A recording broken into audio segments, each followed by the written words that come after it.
नमस्कार मंडळी, आजच्या व्हिडिओमध्ये आपण भात खाल्ल्याने खरंच वजन कमी होते का? शरीरात काय बदल होतात हे या व्हिडिओमध्ये पाहणार आहोत. व्हिडिओ शेवटपर्यंत नक्की पहा. अनेकांना पोळी भाजीसोबत भात देखील रोज हवाच असतो. भाताशिवाय त्यांचे जेवण पूर्ण होऊ शकत नाही. साधे घरगुती जेवण असो किंवा भव्य मेजवानी असो, भात जवळजवळ प्रत्येक जेवणात एक महत्त्वाचा घटक असतो. काही लोक भाताशिवाय जेवणाची कल्पनाही करू शकत नाहीत. भाताचे तसे अनेक प्रकार आहेत, जसे की डाळ भात, कधी खिचडी, कधी पुलाव लोकांना खायला आवडतो. तर अनेक जण डाएट म्हणून भात खाणे टाळतात. पण जर विचार केला आणि खरंच एक महिना भात खाणे सोडून दिले तर शरीरात काय बदल होऊ शकतात, चला जाणून घेऊया. सुरुवातीचे काही दिवस थोडे कठीण असू शकतात. जर तुम्हाला रोज भात खाण्याची सवय असेल आणि तुम्ही अचानक भात खाणे बंद करता, तेव्हा तुमच्या शरीरात त्याच्याशी जुळवून घेण्यास थोडा वेळ लागतो. सुरुवातीचे काही दिवस तुम्हाला जास्त भूक, अशक्तपणा किंवा थोडीशी चिडचिड वाटू शकते, कारण भात तात्काळ ऊर्जा प्रदान करतो आणि जेव्हा ती कमी होते तेव्हा तुमचे शरीर थोडेसे सुस्त होते. परंतु जसे तुम्ही तुमच्या आहारात इतर धान्ये जसे की बाजरी, बार्ली, क्विनोवा, गोड बटाटे आणि मसूर यांचा समावेश करता, तसे तुमचे शरीर हळूहळू जुळवून घेते. महिनाभर भात सोडल्याने वजन कमी होते का? भातामध्ये कार्बोहायड्रेट्स भरपूर असतात आणि ते सहज पचतात. जेव्हा तुम्ही भात खाणे टाळता तेव्हा तुमचे शरीर कमी कॅलरीज वापरते, ज्यामुळे वजन कमी होऊ शकते. वजन कमी करू इच्छिणारे बरेच लोक भाताचे सेवन कमी करतात आणि किंवा आठवड्यातून एकदा किंवा दोनदाच खातात. त्याऐवजी दलिया, ओट्स किंवा बाजरीसारखे पदार्थ तुम्हाला जास्त वेळ पोट भरल्यासारखे राहण्यास आणि भूक कमी होण्यास मदत होते.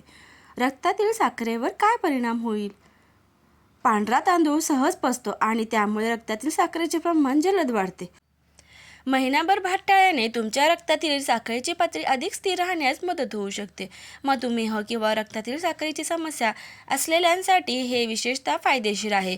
भात टाळल्याने गोड पदार्थांची इच्छा थोडी कमी होऊ शकते. पांढऱ्या भाताला ब्राऊन राईस हा एक पर्याय. काहींना रोजच भात खाण्याची इच्छा होत असेल आणि ती रोखणे शक्य नसेल तर तुम्ही पर्यायी ब्राऊन राईस खाऊ शकता.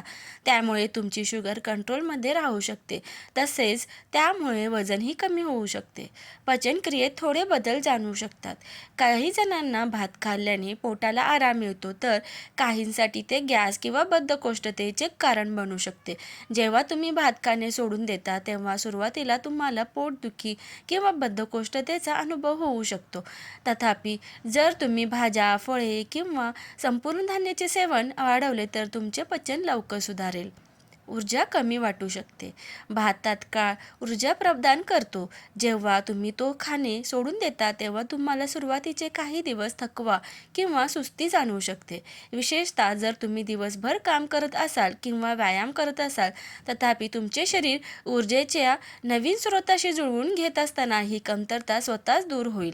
हळूहळू तुमच्या लक्षात येईल की तुमची ऊर्जा जास्त काळ टिकते आणि तुम्हाला वारंवार भूक लागत नाही. पोषक तत्वांच्या कमतरतेचा धोका. भातामध्ये व्हिटॅमिन बी असते, जे शरीराला ऊर्जा निर्माण करण्यास मदत करते.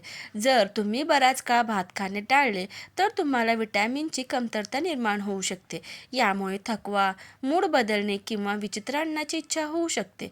म्हणून जेव्हा तुम्ही भात सोडता तेव्हा तुमच्या शरीराला आवश्यक पोषक तत्वे मिळण्यासाठी पर्याय म्हणून तुम्ही हिरव्या पालेभाज्या, डाळी, अंडी आणि दूध यांसारखे पदार्थ तुमच्या आहारात नक्की समाविष्ट करून घ्या.